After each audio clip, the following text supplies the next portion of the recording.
Hello friends, welcome back to our channel. Keeping in mind that everything we share on all our social media platforms, they're purely based on the readings that we do from different online articles. So this time around, let's talk about female infertility. So just to start off, let's define generally what infertility is, right? So if you have been trying to conceive and you've been doing this for a period of over 12 months without any success, then this is what can be defined as infertility. Now, when it comes to female, there's another two indicators of probable infertility that are not identified in male. So the first one is that there's a high chance of infertility for women who are of 35 years of age or above, and they've been trying to conceive for a period of 6 months without success. Then that's an indicator of infertility. The second one is that for female, again, if they are able to get pregnant but they're not able to keep the pregnancy because of miscarriages, then that is also classified as being infertile, and this is usually after the second miscarriage. So basically those two things are classified as primary infertility. There's also what is known as secondary infertility. This is in case a woman is able to get pregnant and give birth to their first child, but after that they are never able to conceive again. So whenever they try to get pregnant for the second time, it just doesn't happen. So that is classified as secondary infertility. So now, getting pregnant, it sounds easy, right? Wrong. Actually, having a successful pregnancy is way harder than it sounds.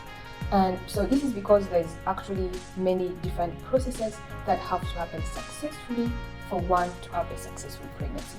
And let's go through the main ones, and most of them, so we'll talk about 4 stages, and 3 of them are mainly from the woman and just 1 of them is needed from the male. So the first one is ovulation. This is when a mature egg is released from one of the woman's ovaries, and without ovulation there's obviously no pregnancy.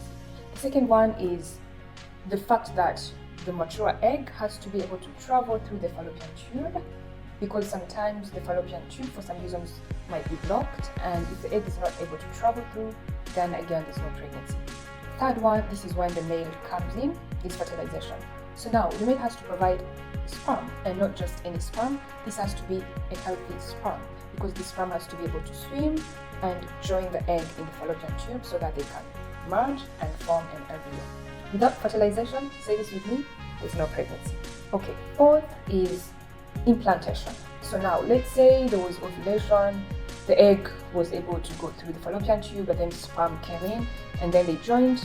Now the fertilized egg has to be able to attach itself onto the uterus. This is what's called implantation. This is a very crucial stage of pregnancy as well, because when implantation doesn't happen, then there's no further development of the embryo. So as soon as the embryo is able to attach itself to the uterus, which is again what is called implantation, this is when the placenta is formed, and we know that the placenta is responsible for protecting the developing embryo. It's responsible for, that's where mostly all the exchanges happen between the mother and the fetus or the growing baby, until it literally becomes a whole fully formed human being inside the mother's belly. So again, if any of these 4 steps does not happen, there's a high probability of infertility. And for now, let's stop right there. I hope you guys enjoyed this episode. Next episode, we will dig deeper into the root causes of female infertility. Thank you so much for watching, and see you next episode. Bye.